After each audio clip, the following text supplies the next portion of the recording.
Let's move on then. We have Mangalam also joining us, of course, to analyze those numbers. And then we'll have a couple of guests also joining us. Mangalam, first to tell us anything more that you picked up? Well, it's a beat across all parameters. A couple of things that really stand out in their standalone paints business. The revenue growth is close to around 5%, and after that, the management is saying that the volume growth is double digits. So that's telling you that a lot of lower end of the products sold more, the putties and distempers, etc. But despite that, the fact that the EBITDA is a beat led by gross margins tells you that the raw material environment has been really benign, and all the top numbers, the numbers that we have flashed, you've alluded to that. It looks like an absolute top-down beat. The only question then is how much of that is in the price, because the stock at a record high ahead of numbers trading at 60 times FY22 earnings. But such kind of beat, maybe it will be difficult for people to put a sell rating on the stock purely because of valuations, because these numbers are a top-down beat.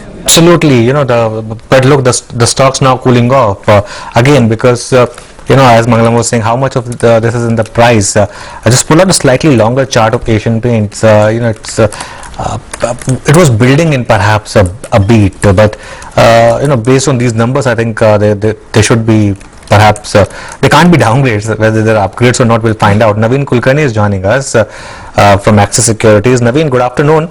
First thoughts on Asian Paints numbers?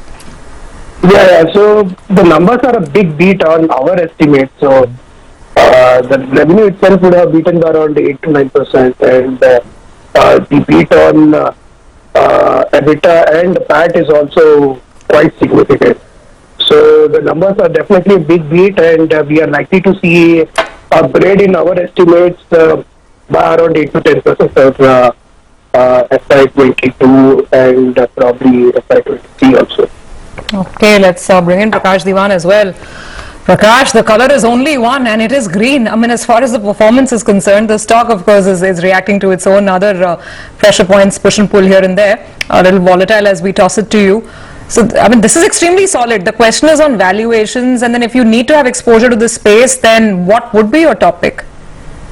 No, I agree, Surbhi. There is an element of circumspection on the valuations. 90 times is not easy to digest, but this time around the growth seems to be more from the lower price point wall putty kind of segments, because growth is tier 2, tier 3 locations. But I think still the volume growth is much better than expected. So give it a pause, and probably the stock, once it breaches that 2143, the recent 52-week high, it could probably start setting itself for a new growth trajectory as the decorative paint segment starts contributing in the festive season and beyond. So we are looking at a real estate upcycle, and that's absolutely well correlated with the stocks move as well. So you've got tiles, you've got cement, you've got ply, MDFs, everything selling.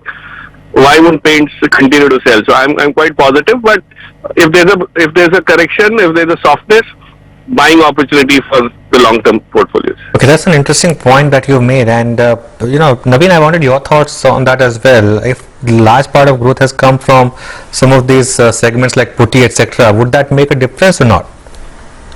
Yes, as Prakash alluded to the point that pretty much everything is related to housing is back in demand. We saw tile numbers are also pretty strong. So definitely paints are another segment, but paints do have a very large replacement market also, right?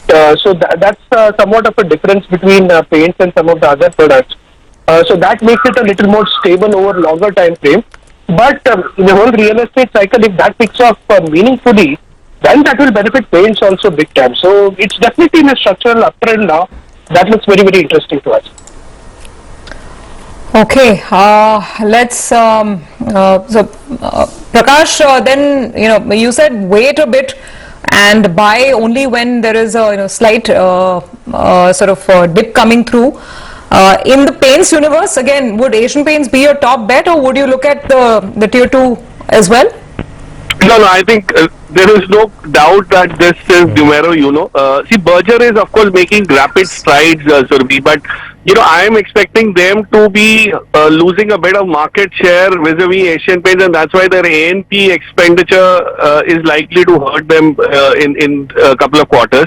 Asian Paints is still sitting pretty without having to spend anything and still, enjoying its leadership position. So this would be the name to be in, especially when you don't have much of margin of error on the valuations. Okay, Prakash and Naveen, we will leave it there today. Thanks a lot for joining us. So that's Asian Paints. Good numbers, but seeing some profit taking. Let's now invite our next guest, our Alpha Manager.